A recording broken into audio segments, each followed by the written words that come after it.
हर चीज़ पे बहुत खुल के बातचीत की। आपने स्पोकन इंग्लिश पे बोला, आपने मेंटल हेल्थ पे बोला, आपने पर्सनैलिटी डेवलपमेंट पे बोला, लेकिन बहुत कम लोग हैं जो शायद आपकी बैकग्राउंड, आपका जो संघर्ष है वो नहीं जानते हैं। तो हमारे व्यूवर्स को अपनी बैकग्राउंड के बारे में थोड़ा बताइए प्लीज़।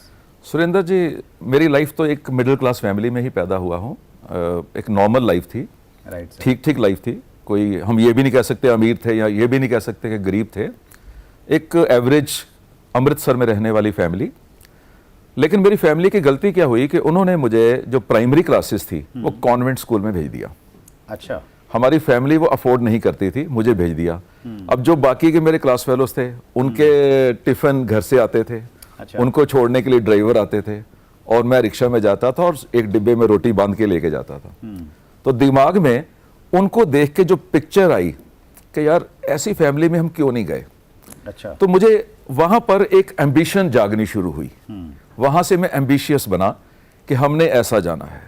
तो परिवार ने उस स्कूल से उठा के एक ऑर्डिनरी स्कूल में भेज दिया कि बच्चा बिगड़ रहा है। अच्छा। तो बच्चा बिगड़ने की जगह बच्चा एम्बिशियस हो गया। तो जब एम्बिशियस हुए तो एक चीज़ सुरेंद्र जी आप समझते हैं कि हम अकेले कामयाब नहीं हो सकते। हम कामयाब तभी हो सकते हैं अगर हमारे आसपास के लोग भी कामयाब हैं।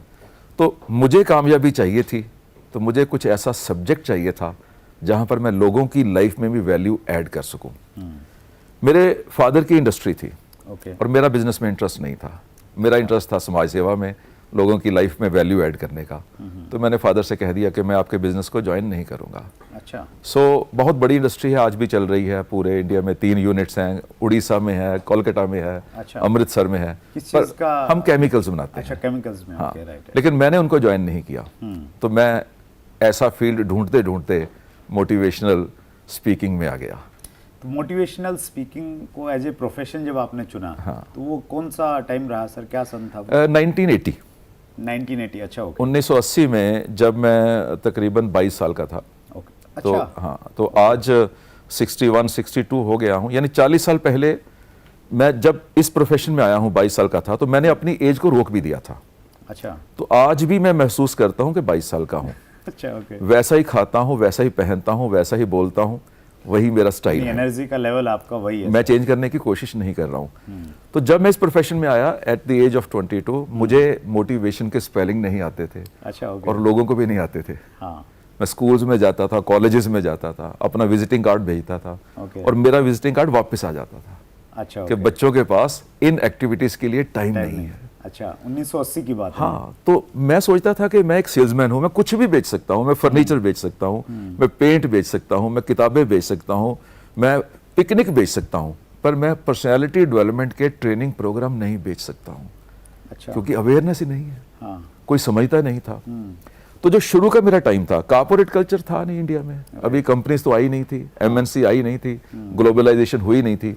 तो शुरू का टाइम मैं स्कूल्स एंड कॉलेजेस में प्रोग्राम करने जाता था। अच्छा। और सुरेंद्र जी, आप हैरान होंगे कि अपना ही सेशन देने के लिए मैं ही उनको पैसे देता था। अच्छा, ओके। कि मेरे से पैसे ले लो। हाँ, मुझे बच्चों को कुछ बोलने दो। अच्छा। तो स्कूल वाले डोनेशन ले लेते थे, कभी कुछ भी ले लेना। उस टाइम में कुछ साल हमें यही कुछ करना पड़ा। यानी इसको हम प्रोफेशन कह सकते हैं। प्रोफेशन तो था ही नहीं, क्योंकि मॉनेटरी गेन तो था ही नहीं, जेब से पैसे देने पड़ते थे। लेकिन जब जुनून होता है ना सिर के ऊपर, उस समय कुछ दिखाई नहीं देता, बस सिर्फ शौक दिखाई देता है। तो जब अब बच्चों को सिखाते थे, इतना ही सिखा दिया कि बेटा अपने फादर को नमस्ते बोल के आना, तो इतना ही कहने से मुझे लगता था जैसे मुझे करोड़ रुपया मिल गया है।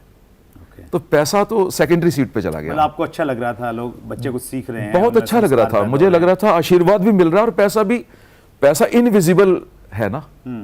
अगर मैं पैसे के लिए गया होता तो मैं अपने पापा की इंडस्ट्री ज्वाइन करता। फिर मैं इस फील्ड में क्यों आता? तो पैसा तो मेरे लिए सेकेंडरी था। अगर आपने अभी तक chat with Surendra Vats channel को सब्सक्राइब नहीं किया है तो अभी सब्सक्राइब करें और बेल आइकन दबाना ना भूलें, जिससे आपको आने वाली सभी वीडियोस की अपडेट सबसे पहले मिले और हमारी किसी वीडियो को मिस ना करें। वीडियो को ज्यादा से ज्यादा शेयर और लाइक करके अपना प्यार जरूर दें।